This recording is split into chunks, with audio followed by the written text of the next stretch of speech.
तर आज महत्त्वाची बैठक झाली. अहवाल राज ठाकरे यांच्याकडे केंद्रीय समितीने सादर केलेले आहेत. अहवालात साधारण काय विषय आहेत? तुम्हाला कल्पना आहे की मध्यंतरी वरळीला आमचा जो काय मेळावा झाला होता त्या मेळाव्यामध्ये साहेबांनी अशा प्रकारच्या समित्यांच्या आम्ही नेमणुका करू अशा प्रकारची माहिती दिली होती आणि त्याप्रमाणे आता सगळ्या समित्या निर्माण झालेल्या आहेत. त्याच्यात विभागाध्यक्षांची एक केंद्रीय समिती आहे, उपविभागाध्यक्षांची केंद्रीय समिती आहे, शाखाध्यक्षांची केंद्रीय समिती आहे, उपशाखाध्यक्षांची केंद्रीय समिती आहे आणि गटाध्यक्षांची केंद्रीय समिती आहे. आणि माझ्याकडे गटाध्यक्ष केंद्रीय समिती ही माझ्याकडे आहे आणि माझ्या टीमकडे आहे. त्यात माझ्या टीमसोबत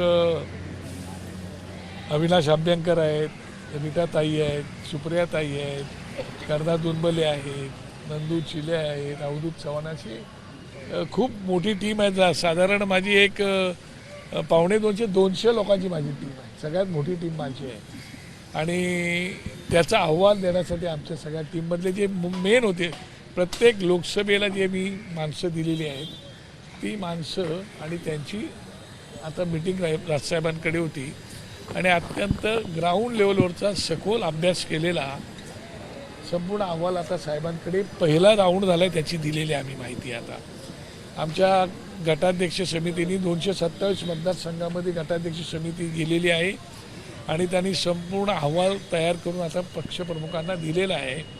आणि माझाही लोकसभा निहाय आता जवळजवळ माझे 3 लोकसभा मतदारसंघ पूर्ण झालेले आहेत आणि 3 लोकसभा मतदारसंघ माझे राहिले ते आता काही दिवसांमध्ये माझे होऊन जातील आणि मग आणखीन तो अहवाल सगळा जाणार आहे. त्याच्यात काही सूचना साहेबांनी केल्या की नेमकं आपल्याला काय करायला पाहिजे, काय नाही करायला पाहिजेत आणि त्याप्रमाणे सूचना दिल्यानंतर मी आता परत मिटिंग घेतली आणि त्या सूचनांच्या पुढे आणखीन काय करायला पाहिजे यासाठी सुद्धा आता डिस्कशन झालं.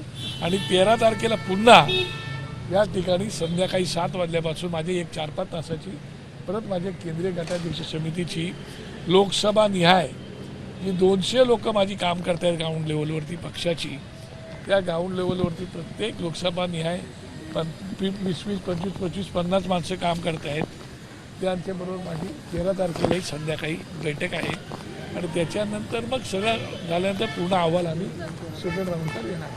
एकूण या बैठकीमध्ये जसं आपण म्हणालात की ग्राउंड लेवलचा सखोल अभ्यास करण्यात आलेला आहे. मनसेनं चाचपणी केलेली आहे का किती ठिकाणी मनसेला अनुकूल परिस्थिती आहे जर मनसे एकला चलवलेला गेली? मला असं वाटतं की कसं आहे की हा पहिला राऊंड आमचा आहे आणि पहिल्या राऊंडमध्ये जो काही अभ्यास झालेला आहे त्या अभ्यासामधून सुद्धा बरेचसे मतदारसंघ सकारात्मक दृष्टिकोनातले मतदारसंघ आम्हाला मिळालेले आहेत. आता दुसरा राऊंड ज्यावेळेला माझ्या 227 मतदारसंघाचा लोकांचा होईल त्याला आणखीन मतदारसंघ उत्तम प्रकारचे आपल्याला मिळू शकतील आणि मग त्याच्यानंतर पक्षप्रमुख ठरवणारच आहेत. नाहीतरी आतापर्यंत तुम्ही जर आमचा इतिहास पाहिलात तर आम्ही एकनाथ शिंदेच्या भूमिकेतच होतो. त्यामुळे ती भूमिका आमची पहिल्यापासूनच आहे. आता पुढे मागे पाहता येईल. नाही, हा कसं आहे, हा विषय सन्माननीय पक्षप्रमुखांच्या अखत्यारीतला विषय असतो की काय भूमिका घ्यावी आणि कशी पक्षाला पुढे वाटचाल करावी. तो पक्षप्रमुखांच्या अखत्यारीत असल्यामुळे त्या विषयावरती सद्यस्थितीत मी बोलणं काही उचित नाही वाटत. परंतु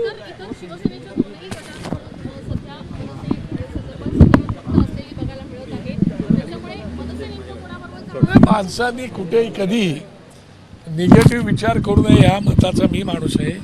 मी नेहमी पॉझिटिव्ह विचार करणारा माणूस असल्यामुळे भविष्यामध्ये सुद्धा सगळ्याच गोष्टींचा पॉझिटिव्ह विचार करून जावं लागतं.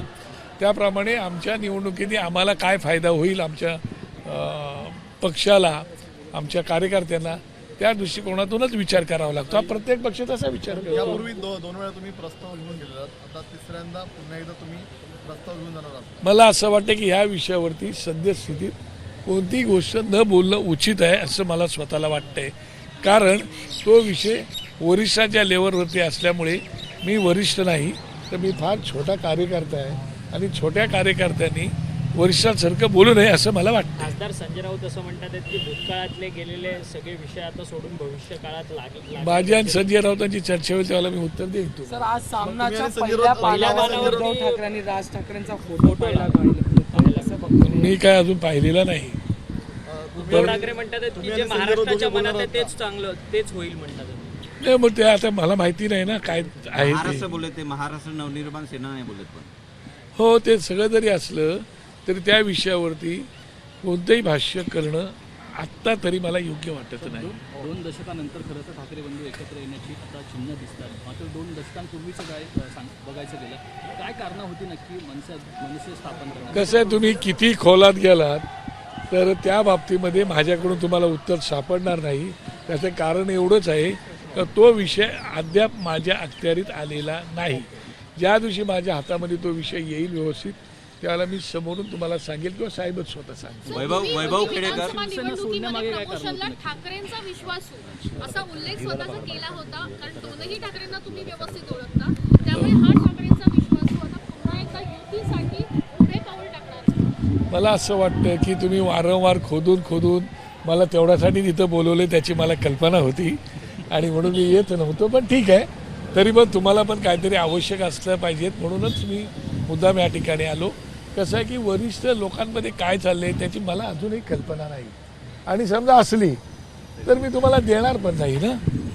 हा पण त्याचा भाग महत्त्वाचा आहे. त्याच्यामुळे मला असं वाटतं की जी काही गोष्ट घडणार आहे किंवा नाही घडणार त्या विषयावरती जर तर त्या गोष्टीत बोलणं उचित आहे. बोलायचं ठीक आहे मात्र तुम्ही आणि संजय राऊत दोघे बोलणार आहात का? नाही मला वाटतं की मी मित्र म्हणून तर आम्ही कधी एकमेकांशी बोलू शकतो पण पक्ष या विषयावरती माझं काही भाष्य आता होणार नाही. आज वैभव खेडेकर आणि राज ठाकरे यांची बैठक नियोजित आहे नेमकं काय निघेल असं वाटतंय? मला कल्पना नाही असेल कदाचित मला खरंच कल्पना नाही असेल मीटिंग कारण तो भेटायला त्यांनी वेळ मागितली असेल. समाज माध्यमावरती जाहीर नाराजी प्रकट केली होती. हा पण ठीक आहे कार्यकर्ता आहे पण प्रत्येक कार्यकर्त्याला वाटतं आपल्या कुटुंब प्रमुखाशी बोलावं म्हणून त्याप्रमाणे ते कुटुंब प्रमुखाशी बोलायला येणार असतील त्यांच्या मनात काय असेल ते बोलून घेतील. जसं खेडेकर यांची नाराजी दूर दूर करण्याचा प्रयत्न केला जातोय तसं तुरडे यांची नाराजी करण्याचा प्रयत्न केला जातोय. नाही मी वैभव खेडेकरांशी बोललो तुरडेंशीही बोललो. शेवटी कसं आहे की कोणाच्या मनात नेमकं काय असतं आणि काय बोलतं ते आपल्याला कळत नाही. त्यामुळे मी आता कसं सांगू तुमच्या मनात नेमकं काय चाललंय ते. परंतु सर शरद पवार जे राज्याचे ज्येष्ठ नेते आहेत त्यांनी अनौपचारिक पद्धतीने गप्पा मारताना एक वक्तव्य केलं की राज ठाकरेंच्या सभेला मोठी गर्दी होते परंतु मतांमध्ये परिवर्तन होत नाही. उद्धव ठाकरेंचं मतांचं परिवर्तन उद्धव ठाकरेंकडे खूप मोठ्या प्रमाणात आहे असं त्यांचं वक्तव्य त्यांनी केलं. नाही आता पवारसाहेब बोलल्यानंतर पवारसाहेबांवरती मी भाष्य करणं उचित आहे का? माझी उंची केवढी साहेबांची उंची केवढी त्याला उंचीचा पण तुम्ही विचार करा ना. मी काही एवढा मोठा माणूस नाही होऊ शकतो. त्यांना जो काय अनुभव आहे त्या नांदगावकर साहेब एक प्रश्न अनुभव असा आहे मनोमिलनाची चर्चा आहे मनसे आणि सेनेची तुमच्या मनात काय चालली तुम्हाला काय वाटतंय? माझ्या मनात काय चाललंय तर विषयच येत नाही.